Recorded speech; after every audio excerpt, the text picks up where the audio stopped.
Welcome back to another episode. First, I would like to preface this by saying this is for informational purposes only. This should not be acted upon as legal advice.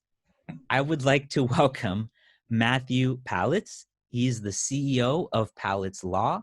They are licensed in both Michigan and Ohio, and they are real estate attorneys that focus on representing property owners in both Michigan and Ohio. Matthew, welcome to the show. Well, thanks for having me, Dion. Good job on the disclaimer. Thank you. I appreciate that. So let's go ahead and tell our listeners a little bit about your background and your firm. Well, let's see. I'm third generation lawyer, although my father managed to escape. I have my mother and my wife are both attorneys, so I always make this joke. I like to go to court because at least there I have a chance of winning an argument. But my mother founded the firm, and then I was running it for a long time, and then I bought her out, and then we made a pivot a few years ago to really focus on representing landlords and property owners. And we started off in Michigan, but we've expanded most vociferously into the Ohio market. And what we've managed to do is really find a way to incorporate technology and innovation to help our clients. We have a mobile app, PaletzTrack, which helps our clients track the status of their cases online, and just doing what we can to help our clients be as profitable as possible. So how has this whole COVID-19 impacted, your clientele? It's had a tremendous impact on property owners. Obviously, there are, on the federal level, there's been some legislation through the CARES Act that has had a prohibition on certain rent collection activities and evictions on certain state levels. Ohio's exempt, but Michigan has had some robust eviction moratoriums. So my clients have had a change a bit in the way that they do business, but for them, we've been counseling them very consistently for them to try to work out more resolutions with their tenants and be polite and respectful, but they can also get to some sort of common ground. And a lot of my clients have been able to do that. One of the things that also has been interestingly helpful is that federal kicker money. Tenants, for the most part, have been really responsible and have been using that money to pay their rents. At least the numbers for April and May were actually better than expected. Of course, as things progress into the summer, everyone's sort of holding their breath to see what's going to happen. But it certainly changed a lot in the property management business for sure. So how do you see this kind of playing out going forward, like after, because like you just said, a lot of the support that we're getting from the government, people are using the money responsibly. So, but once this period is up, maybe a different story, right? Yeah, it's it's really hard to speculate into what the future is going to bring, and I think that's a big problem that a lot of business owners are having. Families, for sure, around the kitchen table. But I saw Mark Cuban interviewed. By the way, Mark, if you're out there, shout out to you. If you want to invest, give me a call. But I saw him on TV, and he was saying that a lot of businesses are in a state of sort of suspended animation. Not sure how they can budget during the future. Landlords and property owners are on the front lines of that for sure. They're trying to figure out how they're going to make their mortgage payments. And we're not just talking about large corporations here or real estate investment trusts. A significant portion of landlords are small, single family home owners, and they rely on rents to pay the mortgage. And without those rents, it's a different story. So they are definitely skittish as far as what's going to happen after that July 31st deadline. And then if you look at between what the economy is going to look like, are those jobs that have gone away or been suspended, are they coming back? How are people going to make their rent payments? How are people going to make then their mortgage payments based on those rents? There's a lot of uncertainty and certainly a lot of anxiety. So what kind of changes do you see going forward within the whole legal process or legal system with regards to the landlord-tenant cases?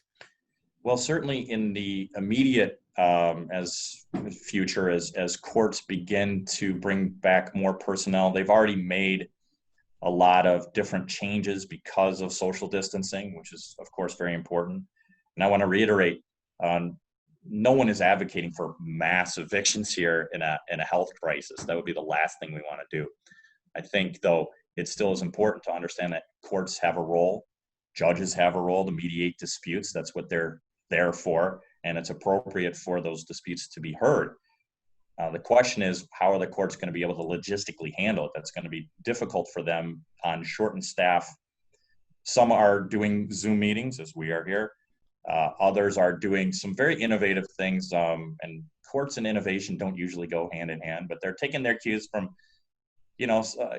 companies like dog groomers, for example, right? If you've tried to go to a dog groomer, what they'll do is they'll have you wait in your car and then call you and then come out and do that. Courts are doing that around the country as well. They're sort of calling you in your car and then having you work out a phone call with the attorney. And then if you can't, then they'll set it up maybe for a subsequent Zoom meeting. So there is opportunity for courts, if they want to be creative, and put in some effort to figure out a way to still function, just as private businesses are doing. Mm-hmm. Now, on the subject of, because you also mentioned too earlier, the communication between the landlord and the tenant. What are some of the things that you find or your clients are finding that is working for them, so that way they could, prevent going to court essentially? Yeah, that's a great question, Dion. And what I've been encouraging my clients and what they've been very receptive to doing is they've really been making some robust payment agreements. And again, we're talking about on the residential side. Commercial is a little different, and we can get into that. And on the residential side, making some payment arrangements with tenants, really trying to get on a budget, have some transparency, work together, keep those open lines of communication. Yeah, court is not going to be the most helpful remedy for landlords and tenants. My role is really trying to facilitate between my clients and their tenant population to see if we can't work on continuing good relations under these crazy times. If I hear the word unprecedented one more time, I think I'm going to scream. Just to work together and try to commit to a reasonable budgetary plan that can be mutually beneficial. Mm-hmm. Now I'm thinking, as far as so let's say we get these people, some residents set up on these budgets, right? And I've seen where there are property owners that are essentially giving pretty decent discounts, and then they're essentially tacking it on at the end, afterwards. Mm-hmm. So if they can't actually meet the payment, let's say 3 months from now, after all these eviction moratoriums and everything are lifted, where do you think that's going to leave them? Because you have a client or a resident, they probably cannot afford to pay rent anymore because they're out of a job, just had the eviction moratoriums lifted. And I guess from the court's perspective, they're probably still going to just say, okay, well, the law is the law, right? And, you're not paying. Well, it's going to have to depend. Mm-hmm. You would think that there would be a bright line rule, but, with law, there's not. So, and it really does vary. Remember, when you're dealing with on a residential level, you're dealing with the local court, the local trial court. And so with that, it's really going to change from judge to judge, from jurisdiction to jurisdiction. Some judges I've talked to are more bright line, and they're going to say, look, you've been given multiple chances. They're going to be sympathetic, but they're going to apply the law. Significant amount of judges, however, are going to look at it and the way we're going to govern ourselves is look at it from a case-by-case basis. Look at if they are receiving maybe additional funds, or they're being subsidized, or perhaps they were making, they're at part-time instead of full-time. What kind of payment history have they demonstrated prior to COVID and then during COVID? Have they been communicative? Have they been part of the process to communicate. These are all factors that are going to go into not only how aggressive a landlord's going to be, but also how a judge is going to apply to give multiple parties enough chances to try and work it out. At the end, like I said, it's going to be all landlords are just like tenants. There's 31 flavors of landlords and tenants. And so if you're a single family who are using a single family home as passive income, or they're dependent on that and they're relying on a mortgage payment and their circumstances are dire, and the tenant is just not able to pay even with a rent reduction or a rent credit, there's no winners here. There are no winners here on either side. So judges are going to be in some tight spots to make some difficult decisions, for sure. So they would look at it basically on a case-by-case basis, like you just said, if it were a single family like homeowner that's renting out the home versus, let's say, like a multifamily operator of like some 200 units. Yeah, I think they're going to take all factors into consideration. Again, when you have multifamily, make no mistake, there's a lot of multifamily organizations that without this rental income are not going to be able to keep the premises and keep the amenities at a level of which tenants are accustomed to. So they're in a tough spot as well. They were scheduled for capital improvements. Those could be delayed for years now. This is going to take a long time, not only in a macro setting for the economy to dig out from, but at the field level and property ownership. It's going to be very difficult for that. And then when you factor in the commercial, where you're talking about businesses, that's a whole nother story. And if you want to get into that, we can. That's also going to be very, very problematic. Yeah, let's talk about that. That was actually my next question. Yeah. So on the commercial side, what do you see? Yeah, go ahead. Well, certainly, let's start again with what you had raised with, let's say you're a commercial landlord, you own a strip mall, small strip mall, you've got different types of retail or other businesses, maybe offices. You're really thrust now into the role of being a risk manager or even an investor in that company, because you're taking a look at, do they have long-term viability? And you're going to look at a gym, for example, unknown when you've got social distancing, when people are now on their Pelotons at home, or if they're hesitant to come back. Certainly with certain states that have stay-at-home orders still in place that are not allowing them to participate, gyms are on a very razor-thin margin. So when you have them miss rent for multiple months at a time, inevitable question is, how are they going to recover? And if that's the case, giving them a rent credit in the near term to expect them to pay it on the back end, is that going to happen? Is that viable? And so those are going to be hard choices that commercial landlords are going to have to deal with. But then on the other side, we've got some major corporations like Starbucks, for example, right, who are using this to leverage this opportunity. They've come out and basically said they're not paying rent for 6 months in some circumstances. Now, these are corporate-owned stores. These aren't franchises, my understanding. And so they know that they've got the landlord in a bind, right? If they're the anchor of that strip mall, the landlord's not going to want Starbucks to take off, because that at least is driving traffic. And at Starbucks, I don't know the last time you drove to a Starbucks, the line is in the drive-through is out, on the street. Yeah. So sure, I'm sure they're not being as profitable, but they're certainly making they still have decent traffic. And the point is for them to try and leverage this to say to the landlord, either we need a reduction in rent or we're not going to just pay it. That's a huge burden. And so when people think of landlords, usually, look, no one's going to throw a ticker tape parade for a landlord, right? Mm-hmm. But on the same token, in that particular scenario, when you have a collateralized multi-million-dollar company that's flush with cash dictating terms, landlord's in a very tight spot there. So it's again, you've got many different types of companies that are renting space. And then when you go into the office space, again, we talked about this. The landlord is looking at this. They're really making a bet on that company. Is that company going to be viable in a few months? Do I give them a rent credit now with the consideration of extending the term on the back end? Are they going to be there? They're going to have to make that choice. And so it's a different hat for the landlord to wear, no doubt.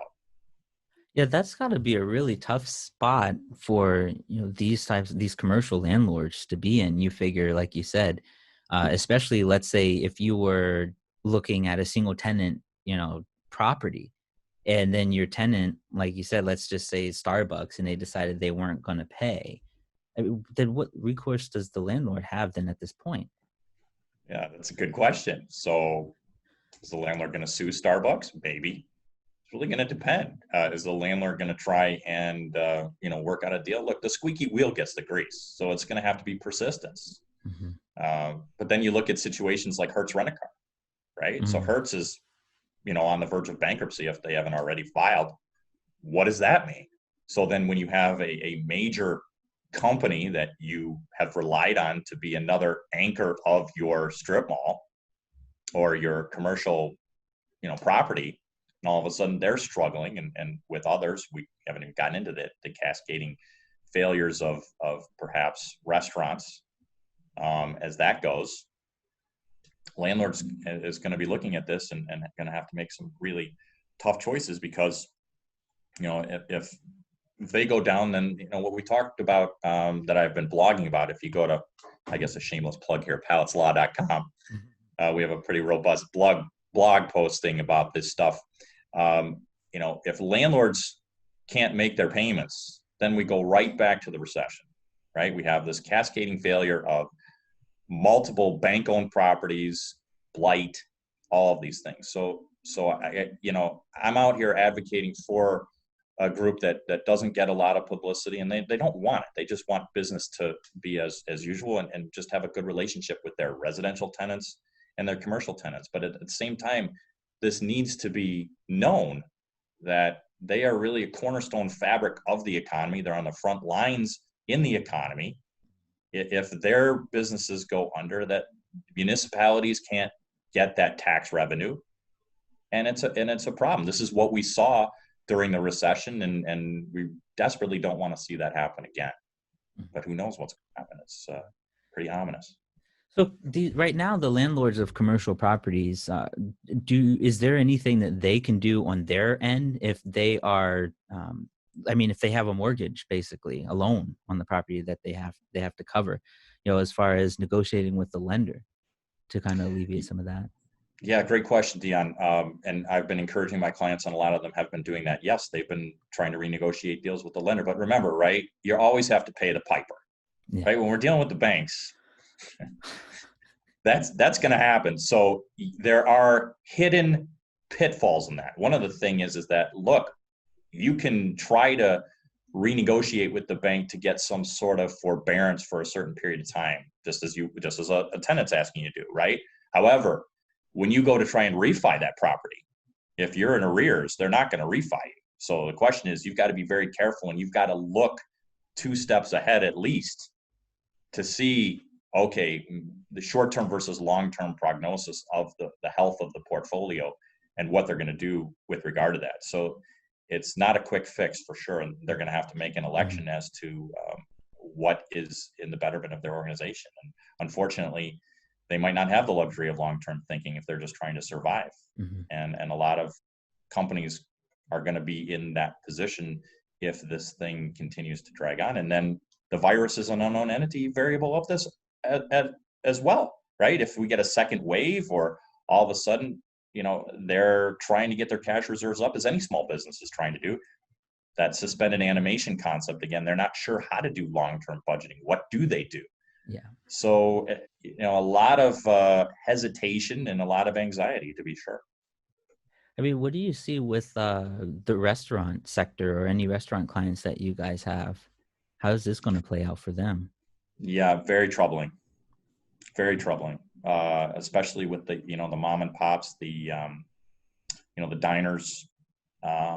Unless they really have a good local following and the locals are willing to support them during this time, they're gonna be struggling to stay afloat. Because also one of the things that they're grasping with right now is personnel, right? I mean, no disrespect to anybody, but when you take a look at right now, many individuals are getting paid more money not to work. Mm. That's very difficult to incentivize them to come back to work. And restaurants especially are struggling with this. So some restaurants, for example, that have been given the go-ahead to now allow in-room dining with maybe capacity caps, they're still not going to do it because they don't want to take on the overhead or the inconsistency, or maybe they have the inability to bring personnel back in to man the restaurant. And so they are spending their resources and being creative to continue their online presence and do carry out and use the food services to their benefit. But yeah, just because they're going to flip a switch and say, okay, we can all, frequent restaurants again, doesn't mean A, people are going to do it, and B, restaurants are going to have the ability to service it. So they are, they're in a catch-22 squared, I guess is what you could say. They're in a bind. Mm-hmm. And a lot of them are not going to make it, unfortunately. It's going to be very, very bad for them.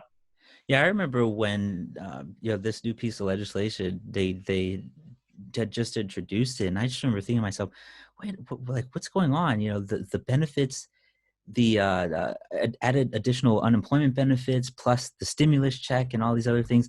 These guys are making a lot more money than they would be if they go back to work. That's not going to incentivize them to return to work. I mean, the thought process doesn't make sense to me. Well, again, look, they were rushing to do something. We have a divided nation. That's an obvious statement. In other news, the sun's going to come up tomorrow. But, when they're trying to meet middle ground in a very expedited basis, they took a median at $50,000 a year income, and that's what they did.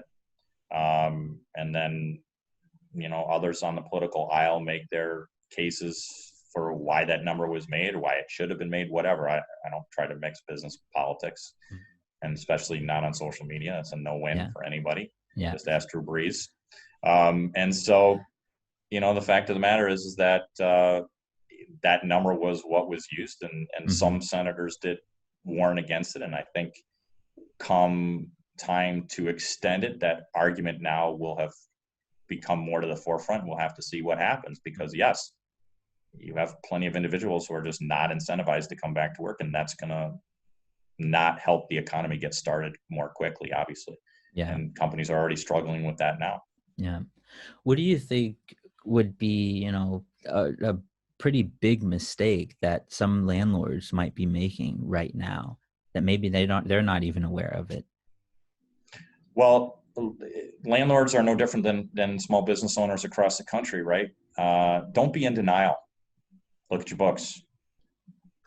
Look at your books. Start making some contingency plans. Take a look at, what you might have been intended to do, and you got to make a pivot. Small business has got to be more agile. That's just the way things are going to play out. In some respects, you're going to have to reinvent yourself. We're doing more things and branching out into some areas that have opportunities that have presented itself that we may have taken a pass on in the past, but it's important to continue to remain viable. So you have to be flexible, and you have to not live in the immediate past. That's not to say that you should throw out the baby with the bathwater. What has worked for you in the past should work for you in the future. But you can't live in denial. Open your books, take a look, and make some plans. And you're going to have to make some hard choices. You've got to, this term was very fashionable in the wake of the recession, right size. And it's hard to do that because this is only in real time. 2 months? Economy was roaring on a good clip. Yeah. Many plans for expansion. And now you're looking at those plans, and even if you started to implement it, takes a lot of courage to stop and pivot and go in another direction and have to make those hard choices. So landlords are going to have to do the same thing as any small business owner is going to have to do, as anyone would do in their family, again, when they're looking at their kitchen table economics of what their household budgets are. This is just the reality of a storm that we're going to have to weather, and have to understand how that is going to play out for the foreseeable future. But you can't be resigned. You can't be defeatist. You can't capitulate to the moment. Making decisions, and I advise my clients on this many times. I'm a business counselor to my clients. This is not mutually synonymous with being defeatist. You've got to keep the right attitude, but you've got to be realistic, and you've got to be pragmatic. And these are some of the concepts that I've been explaining to my clients, the ones who will listen anyway. What are some of the directions that you see your clients pivoting? Well, they're taking a look at diversification of their portfolios. Some are, if they were collateralized, they are actually, there's going to be opportunity for acquisition. In any economic downturn, if you are opportunistic, there is opportunity to profit from it. That's not profiting from misery. That's not profiting from the ills of others. That's simple economics. That's how Warren Buffett got to be Warren Buffett, being opportunistic in down markets as these things happens. Look, the trajectory for property acquisition and owner was going up and up and up. The prices were astronomical. The cap rates were insane. Those are clearly going to fall. I'm not going to use hysterical language like plummet. I'm not going to commit to that. And so the fact of the matter is that clients or companies that were over leveraged, unfortunately, it's going to be no different than in any downturn. And other clients are going to be able to capitalize on that. So some clients are looking to do that. Others are looking and making some hard choices at underperforming assets, and they're going to have to mitigate their damages and see what they can do. There's no point in putting, good money after bad. So they're going to have to do that as well. Yeah. One of the things I've noticed from a few of the investors I've been speaking with over the past few weeks is a lot of them seem to be pivoting towards development right now, just because, the building time, you're not leasing up anyways, right? Mm-hmm. And so, they have this time to build, and then they wouldn't be expecting to lease until like a couple of years from now. Mm-hmm. Yeah. Yeah, that's great long-term thinking. Absolutely. Yeah. So long as they can figure out the labor, they can get the laborers to come and do it. That's great. Yeah. But sure, that's classic long-term thinking. Develop now, weather out the storm, and then come out the back end and start renting those units that you took time to build. So I give those individuals a lot of credit for not going in the bunker. Yeah. But taking the bull by the horns and attacking things head on. I give them all the credit in the world. Those are the individuals that drive this country. Mm-hmm. They're being bold at a time where there is no disgrace in being timid, right? So I give them a lot of credit. Yeah. Now, if you could just tell us, you mentioned your blog earlier. So could you just remind us a little bit about that? Yeah. For me, our marketing strategy, we're business to business. We believe in content marketing. I think that's the best way to go. Give your clients some resources, especially in the property management world. There's a bit of attrition. And so what we really made a commitment to, again, to the betterment of our clients, is to give them as many resources as we could online and accessible. And they're not overly legalese. They're very digestible. But we have our legal chops when we need to. But to give our clients, especially our property managers, an opportunity to look at some best practice. What happens when a tenant files bankruptcy? How do I go about taking pictures after a unit has been vacated? These kind of nuggets for our clients to just be able to almost virtually train their personnel in best practices and their properties for Michigan and Ohio. That's what it's there to do. We're also expanding our blog. We're going to have more of a business advisory blog. It's going to be a second blog. It's going to be called Paletz Advisor, which we're going to unveil in a few months. I'm very excited about that. Again, just try to deliver as much content as we can out there to help our clients and be mutually profitable. That's it's not rocket science. It's just good business. And how can our listeners get in touch with you and access your blog again? Yeah, our website is PaletzLaw.com. You can access the blog there, my contact information there if you want to call us. My email or my phone number is 248-593-9090, or my email is mpaletz, that's MPALETZ at PaletzLaw.com. You can always contact us and see if we can't do some business and take care of your interests and protect them. That's what we do. We protect our clients' property interests. that's what we do, and we take a lot of pride in it. All right. Well, thank you so much, Matthew, the CEO of Paletz Law. I really appreciate you coming on here today. Thanks, Dion. It was great, and wish you continued success in the future. Thank you. You too.